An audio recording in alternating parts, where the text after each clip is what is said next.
ನಮಗಿರೋ ಮಾಹಿತಿ ಪ್ರಕಾರ ಏನಾಗಿರುವಂಥದ್ದು ಸರ್ ಏನು ಸರ್? ಅಲ್ಲ, ಖಂಡಿತವಾಗಿಯೂ ನಿಮ್ಗೆಷ್ಟು ಮಾಹಿತಿ ಇದೆಯೋ ನಮಗೂ ಅಷ್ಟೇ ಮಾಹಿತಿ ಇರೋದು. ಈಗ ಅವರು ಸಾಮಾನ್ಯವಾಗಿ ಇಲ್ಲಿ ಅವ್ರಿಗೆ ನಿಮಗೆ ಗೊತ್ತಿದೆ, ಮುತ್ತಪ್ಪರೆಯವ್ರ ಮಗ, ಮುತ್ತಪ್ಪರೆಯವ್ರಿಗೂ ಅವತ್ತಿನ ಕಾಲದಿಂದ ಬೆದರಿಕೆಗಳಿತ್ತು. ಅವರು ಸೆಕ್ಯೂರಿಟಿ ಇಟ್ಕೊಂಡೇ ಓಡಾಡ್ತಾ ಇದ್ದಿತ್ತು. ಸೊ ಇವಾಗ ಅವ್ರ ಮಗನಿಗೆ ಕೂಡ ಇವಾಗೆಲ್ಲ ಒಂದು ಕಡೆ ಅವರ ಒಂದು ಏನು ಅಸೆಟ್ಸ್ಗಳನ್ನ ಅವ್ರು ಇದ್ದಂಥ ಆಸ್ತಿಗಳನ್ನ ನೋಡ್ಕೊಂಡು ಹೋಗ್ತಾ ಇದ್ದಾರೆ ಅವ್ರ ಮಕ್ಕಳು. ಸೊ ಎಲ್ಲೋ ಒಂದು ಕಡೆ ಅದು ಕೆಲವೊಬ್ರು ಸ್ವಾರ್ಥಕ್ಕೇನೋ ಮೇ ಬಿ ತೊಂದರೆನೂ ಮಾಡಿರ್ಬೋದು ಅಂತ ಒಂದು. ಎರಡನೇದು, ಕೆಲವೊಬ್ಬರ ಮೇಲೆ ಅನುಮಾನ ಇದೆ ಅಂತ ಅವರೇನೋ ಹೇಳಿರೋ ಸ್ಟೇಟ್ಮೆಂಟ್ ಮೇಲೆ ಯಾರೊಬ್ರು ಇವಾಗ ಅವ್ರ ಡ್ರೈವರ್ ಕಂಪ್ಲೇಂಟ್ ಕೊಟ್ಟಿದ್ದಾರಂತೆ. ಇವಾಗ ಕೆಲವೊಬ್ಬರ ಮೇಲೆ ನಮ್ಗೆ ಅನುಮಾನ ಇದೆ ಅಂತ ಕೆಲವೊಂದು. ಹಾಗಾಗಿ ಅದನ್ನು ನೋಡೋಣ, ತನಿಖೆ ಏನು ಗೊತ್ತಾಗುತ್ತೆ ಅದ್ರ ಮೇಲೆ ನಾವು ಸ್ಟೇಟ್ಮೆಂಟ್ ಮಾಡೋದು ಒಳ್ಳೆಯದು ಅಂತ ನನ್ನ ಒಂದು ಭಾವನೆ. ಯಾಕಂದರೆ ವಿನಾಕಾರಣ ಒಬ್ಬರ ಮೇಲೆ ನಾವು ಹೇಳೋದು ಅಷ್ಟು ಚೆನ್ನಾಗಿರೋದಿಲ್ಲ. ಆಲ್ರೆಡಿ ಕಂಪ್ಲೇಂಟ್ ಕೊಟ್ಟಿದ್ದಾರೆ. ಇವಾಗ ಯಾರ ಮೇಲೆ ಡೌಟ್ ಇದೆ ಅನ್ನೋದು ಅವರು ಡೀಟೇಲ್ಸ್ ಹೇಳಿದ್ದಾರೆ. ಸೊ ಹಂಗಾಗಿ ಅಲ್ಲಿ ಏನು ಬರುತ್ತೆ ತನಿಖೆಲೆ ಅದ್ರ ಮೇಲೆ ಅವ್ರು ಕ್ರಮ ಕೈಗೊಂಡ್ಲಿ. ಎಲ್ಲಿಗೆ ಹೋಗ್ತಾ ಇದ್ರು ಸರ್? ಅಲ್ಲ, ನನಗೆ ನೋಡಿ, ಅವರು ಬಂದಿರೋದು ನಿನ್ನೆ ಸುಮಾರು ಒಂದು 6 ಗಂಟೆಗೆ ಬೆಂಗಳೂರು. ಯೂಶ್ವಲಿ ಅವರು ಬೆಂಗಳೂರಲ್ಲೂ ಇರ್ತಾರೆ, ಬಿಡದಿಯಲ್ಲೂ ಇರ್ತಾರೆ. ಸಾಮಾನ್ಯವಾಗಿ ಹೆಚ್ಚಾಗಿ ಬಿಡದಿಯಲ್ಲೇ ಇರ್ತಾರೆ. ಬೆಂಗಳೂರಿಂದ ನಿನ್ನೆ 6 ಗಂಟೆಗೆ ಬಿಡದಿಗೆ ಬಂದಿರೋದು. ಬಿಡದಿಯಿಂದ ಅಗೇನ್ ಇಲ್ಲಿ ಬೆಂಗಳೂರು ಕಡೆಗೆ ಹೋಗ್ಬೇಕಾದ್ರೆ, ಯಾಕಂದರೆ ಬೆಳಿಗ್ಗೆ ಹೊತ್ತು ಈವ್ನಿಂಗ್ ಟೈಮ್ಸ್ ಟ್ರಾಫಿಕ್ ಜಾಸ್ತಿ ಇರುತ್ತೆ. ಸೊ ಅವ್ರು ಯಾವಾಗಲೂ ಅಷ್ಟೇ ಟ್ರಾವೆಲ್ ಮಾಡಬೇಕಾದ್ರೆ ಸಾಮಾನ್ಯ ಈ ಕಡೆಯಿಂದ ಹೋಗಬೇಕಾದ್ರೆ ನೈಟ್ ಟೈಮಲ್ಲೇ ಹೋಗುವಂಥದ್ದು. ಸೊ ಹಂಗಾಗಿ ಹೋಗಬೇಕಾದ್ರೆ ಈ ಘಟನೆ ನಡೆದಿರ್ತಕ್ಕಂಥದ್ದು. ಸೊ ನಡೆದ ತಕ್ಷಣ ಇಮಿಡಿಯೇಟ್ಲಿ ಡ್ರೈವರ್ಗೆ ಕಾಲ್ ಮಾಡಿದ್ರು. ಮಾಡಿದ ತಕ್ಷಣ ಡ್ರೈವರ್ ನನಗೂ ಮಾಡಿದ್ರು, ಮೇ ಬಿ ಮಿಡಲಲ್ಲಿ ಇನ್ಯಾರಿಗಾದ್ರೂ ಮಾಡಿದ್ರು ಅನ್ನೋ ಗೊತ್ತಾಗಲಿಲ್ಲ. ನನಗೆ ಮಾಡಿದೆ. ಆಸ್ ಎ ಲಾಯರ್, ನಾನು ಅವ್ರಿಗೆ ಅಡ್ವೊಕೇಟ್ ಆಗಿರೋದು ನನಗೆ ಮಾಡಿದ್ರು. ನಾನು ನಮ್ಮ ಮುತ್ತಪ್ಪನ ಕಸಿನ್ ಕೂಡ ಇದ್ರು. ನಮ್ಮ ಪ್ರಕಾಶ್ ಅವ್ರಿಗೆ ಹೇಳಿದೆ ಇಮಿಡಿಯೇಟ್ಲಿ ಹೋಗಿ ಸರ್ ಅಂತ. ಪಾಪ ಇವ್ರು ಮಲಗಿದ್ದವ್ರು ಇಮಿಡಿಯೇಟಾಗಿ ಅವರು ಹೋದರು ಸ್ಥಳಕ್ಕೆ. ಅಷ್ಟೊತ್ತಿಗೆ ನಾವು ಅವ್ರಿಗೆ ಡ್ರೈವರು ಮತ್ತು ಇನ್ನೊಬ್ರು ಸೆಕ್ಯೂರಿಟಿ ಅವ್ರನ್ನ ಕರ್ಕೊಂಡು ಹಾಸ್ಪಿಟಲ್ಗೆ ಹೋಗಿದ್ರು. ಅವ್ರ ಮೂಗು ಇಷ್ಟು ಒಡೆದೋಗಿತ್ತು. ಸೊ ಜೊತೆ ಕೈಯಲ್ಲಿ ಕೂಡ ಒಂದೇನೋ ಒಳಗಡೆ ಫುಲ್ ರಕ್ತ ಸುರಿತಾ ಇತ್ತು. ಅದೇನು ಒಳಗಡೆ ಬುಲೆಟ್ ಇದೆಯೋ ಅಥವಾ ಏನು ನಮ್ಗೆ ಗೊತ್ತಿಲ್ಲ, ಡಾಕ್ಟರ್ಸ್ ಹೇಳಬೇಕಾದ್ರೆ. ಸೊ ಅದು ಇವಾಗ ಆಪ್ರೇಷನ್ ಇದೆ ಅಂತ ಹೇಳಿದ್ದಾರೆ. 10:30 ಹಂಗೆ ಅಂತ ಹೇಳಿದರು. ಸೊ ಇದಾಗಬೇಕಂದ್ರೆ ಇಲ್ಲ, ಹಿಂಭಾಗ ಹಿಂದೆಗಡೆ ಕೂತಿದ್ರು. ಅದು ಗೊತ್ತಿಲ್ಲ, ಅದ್ರ ಬಗ್ಗೆ ಖಂಡಿತ ಇಲ್ಲ.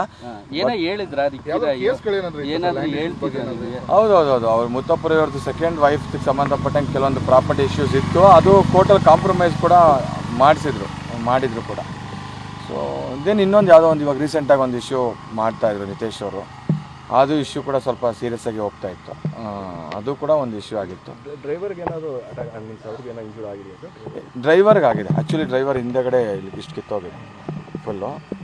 ಅದು ಹಿಂದೆ ಕಿತ್ತೋಗಿ ತಿರ್ಗಿ ಹಿಂದೆಗಡೆ ಈಗ ಬಸವರಾಜು ಸರ್, ಈಗ ಬಿಡದಿ ಠಾಣೆಯಲ್ಲಿ ಅನ್ನಪೂರ್ಣ ಅವ್ರ ಮೇಲೆ ಕೊಟ್ಟಿದ್ದಾರೆ, ಅಂದರೆ ಫಸ್ಟ್ ವೈಫ್ ಅನ್ನೋದು ಏನು ಸರ್? ಅದು ನಿಮಗೆ ಗೊತ್ತಿರೋಂಥ ಬಸವರಾಜು ಫಸ್ಟ್ ವೈಫ್ ಅಲ್ಲ, ಅನ್ನಪೂರ್ಣ ಅಲ್ಲ, ಅನುರಾಧ ಅನ್ನೋರ ಬಗ್ಗೆನಾ? ರಿಕ್ಕಿ ಅವ್ರ ಫಸ್ಟ್ ವೈಫ್ ಮೇಲೆ ಆ ಥರ ಏನು ಕಂಪ್ಲೇಂಟ್ ಕೊಟ್ಟಿಲ್ವಲ್ಲ? ಬಸವರಾಜು ಅವರು ಕೊಟ್ಟಿದ್ದಾರೆ. ಇಲ್ಲ, ರಿಕ್ಕಿ ಅವ್ರಿಗೆ ವೈಫ್ ಅಷ್ಟೇ ಒಬ್ಬರೇ. ಅವ್ರ ವೈಫ್ಗೂ ಅದಕ್ಕೆ ಸಂಬಂಧ ಇಲ್ಲ. ಮೇ ಬಿ ಅವ್ರು ಯಾವ ಕಂಪ್ಲೇಂಟ್ ಕೊಟ್ಟಿದ್ದಾರೆ ನೋಡಬೇಕು ನಾನು. ರಿಕ್ಕಿ ಅವ್ರು ಏನು ಕಂಪ್ಲೇಂಟ್ ಕೊಟ್ಟಿದ್ದಾರೆ ಡ್ರೈವರು, ಅದನ್ನು ಒಂದು ಕಾಪಿ ನೋಡಿ. ಯಾಕಂದ್ರೆ ಇನ್ನೂ ಅವ್ರು ಮಾಡ್ತಾ ಇದ್ದಾರೆ ಅಂತ ಹೇಳಿದ್ರು. ನನಗಿನ್ನೂ ಕಾಪಿ ಕೊಡಲಿಲ್ಲ ಅವರು. ಸೊ ಕೊಟ್ಟ ತಕ್ಷಣ ಖಂಡಿತ ಅದ್ರ ಮೇಲೆ ಸರ್ ಈ ಇನ್ಸಿಡೆಂಟ್ ಎಲ್ಲ ನೋಡಿದ ಸಂದರ್ಭದಲ್ಲಿ ಪಕ್ಕ ಪ್ಲಾನ್ ಮಾಡಿಕೊಂಡು ಅವರು ಖಂಡಿತ ಇದು ಅವ್ರನ್ನ ತುಂಬ ದಿವಸಗಳು, ತುಂಬ ತಿಂಗಳುಗಳು ವಾಚ್ ಮಾಡೇ ಇದು ಮಾಡಿರ್ತಕ್ಕಂಥದ್ದು. ಯಾಕಂದರೆ ನನಗೆ ಎಲ್ಲೋ ಒಂದು ಕಡೆ ಆಸ್ ಎ ಲಾಯರ್ ಆಗಿ ನಾವು ಎಷ್ಟೋ ಕ್ರಿಮಿನಲ್ ಕೇಸ್ಗಳು ನೋಡ್ತಿರ್ತೀವಿ. ನಮ್ಗೆ ಅನಿಸೋದು ಎಲ್ಲೋ ಒಂದು ಕಡೆ ಖಂಡಿತ ಇವ್ರಿಗೆ ತೊಂದರೆ ಮಾಡಬೇಕು ಅಂತಲೇ ಮಾಡಿರ್ತಕ್ಕಂಥದ್ದು. ಭಾಳ ದೊಡ್ಡ ಪ್ಲ್ಯಾನ್ ಮಾಡಿಕೊಂಡೇ ಮಾಡಿರುವಂಥದ್ದು. ಸರ್ ಯೂಶಲಿ ಸರ್ ಯಾರೋ ಒಂದು ಕಡೆ ದ್ವೇಷ ಮಾಡುವಂಥದ್ದು, ಬಂದು ಶೂಟ್ ಮಾಡುವಂಥದ್ದು ಒಂದು ಇರುತ್ತೆ ಸರ್. ಅಂದರೆ ಮೂವ್ಮೆಂಟ್ ಇರುವಂಥ ವೆಹಿಕಲ್ನ ಅಟ್ಯಾಕ್ ಮಾಡುವಂಥದ್ದು ಅಂದರೆ ಪಕ್ಕ ಶಾರ್ಪ್ ಪ್ಲಾನ್ ಮಾಡಿ ಶೂಟರ್ಸ್ ಇರ್ತಾರೆ.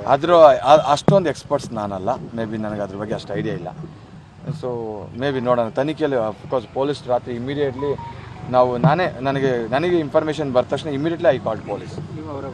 ಹೌದೌದು, ಯಾಕಂದರೆ ಅವರ ಆಸ್ತಿ ವಿಚಾರದ ವಿವಾದಗಳಿತ್ತು. ಖಂಡಿತ ಇದೆ. ನೀವು ಮುತ್ತಪ್ಪರೆಯವ್ರ ಹೆಸರಲ್ಲಿ ನೀವು ಗೂಗಲ್ ಮಾಡಿದ್ರೆ ಎಷ್ಟು ವಿವಾದಗಳಿದೆ ಅಂತಲೇ ಬಂದ್ಬಿಡುತ್ತೆ. ಆಸ್ತಿ ವಿವಾದದಲ್ಲಿ ಸೆಕೆಂಡ್ ವೈಫ್ ಜೊತೆಗೆ ಖಂಡಿತ ವಿವಾದ ಇದೆ. ಜೊತೆಗೆ ಇನ್ನು ಬೇರೆ ನಿತೇಶ್ ಅನ್ನೋರ ಜೊತೆಗೆ ಒಂದು ವಿವಾದ ಇದೆ. ಸೊ ಇದೆ, ಖಂಡಿತವಾಗಿದೆ. ಇನ್ನು ಬೇರೆ ಹೌದು ಅಲ್ಲ, ಅವರೇ ಅಲ್ವಾ ಮುತ್ತಪ್ಪರೆಯವ್ರ ಮಗ ಅಲ್ವಾ ಅವರು. ಹಾಗಾಗಿ ವಿವಾದ ಇದ್ದೇ ಇರೋದು. ಅದ್ರಲ್ಲಿ ಅವ್ರು ಇದ್ದೇ ಇರ್ತಾರಲ್ಲ. ಅಲ್ಲ, ವಿಲ್ ಮಾಡಿಟ್ಟಿರ್ತಾರೆ. ವಿಲ್ ಪ್ರಕಾರ ಕೋರ್ಟಲ್ಲಿ ಆರ್ಡರ್ ಆಗುತ್ತೆ. ಆ ಕೋರ್ಟಲ್ಲಿ ವಿಲ್ ಪ್ರಕಾರ ಏನು ಆರ್ಡರ್ ಆಗಲಿಲ್ಲ. ಕೊನೆಗೆ ಕೇಸನ್ನು ನಡೆಸಿ ಕೋರ್ಟ್ಗೆ ಅವರು ಓಡಾಡಿ ಕೆಲವೊಂದು ಆಗು ಹೋಗುಗಳ ಬಗ್ಗೆ ಎಲ್ಲ ಫ್ಯೂಚರ್ ಎಲ್ಲ ಕಾನ್ಸಿಕ್ವೆನ್ಸಸ್ಗಳ ಬಗ್ಗೆ ಯೋಚನೆ ಮಾಡಿ ಕೊನೆಗೆ ರಿಕ್ಕಿ ಅವರು ಕಾಂಪ್ರಮೈಸ್ಗೆ ಅಂದರೆ ಆಗಿದ್ದಂತೆ ಕಾಂಪ್ರಮೈಸ್ ಆಯ್ತು. ಅದು ಕಾಂಪ್ರಮೈಸ್ ಆಗಿ ಅದ್ರ ಮೇಲೆ ಡಿಗ್ರಿನೂ ಆಗಿ ಇವ್ರಿಗೇನು ಶೇರ್ ಬೇಕೋ ಅದನ್ನು ಕೊಟ್ಟು ಅವ್ರಿಗೇನು ಕೊಡಬೇಕೋ ಕೊಟ್ಟಿದ್ರು. ಆದರೂ ಆಗಿದೆ. ಅದು ಯಾರಿಂದ ಆಗಿದೆ, ಯಾಕಾಯಿತು, ಯಾವ ಸ್ವಾರ್ಥಕ್ಕೋಸ್ಕರ ರಿಕ್ಕಿಯವರಿಗೆ ಈ ಥರ ತೊಂದರೆ ಮಾಡೋಕೆ ಹೋದ್ರು, ಅದು ತನಿಖೆಯಲ್ಲಿ ಪೊಲೀಸ್ನವ್ರು ಗೊತ್ತಾಗ ಮಾತಾಡ್ಸೋದು ಸರ್ ಇಲ್ಲ. ಆ್ಯಕ್ಚುಲಿ ಅವ್ರು ಇನ್ನೂ ಮಾತಾಡೋ ಸ್ಥಿತಿಯಲ್ಲಿ ಖಂಡಿತ ಇಲ್ಲ, ಆರೋಗ್ಯ ಸ್ಥಿತಿ ಅವರು ಮಾತಾಡೋ ಸ್ಥಿತಿಯಲ್ಲಿ ಇಲ್ಲ. ಇದು ಮೂಗು ಇದಾಗಿದೆ. ಹೆಚ್ಚಿನ ವಿಡಿಯೋಗಳಿಗೆ ಪ್ರತಿಧ್ವನಿ ಯೂಟ್ಯೂಬ್ ಚಾನೆಲ್ ಸಬ್ಸ್ಕ್ರೈಬ್ ಮಾಡಿ, ಬೆಲ್ ಐಕಾನ್ ಕ್ಲಿಕ್ ಮಾಡಿ.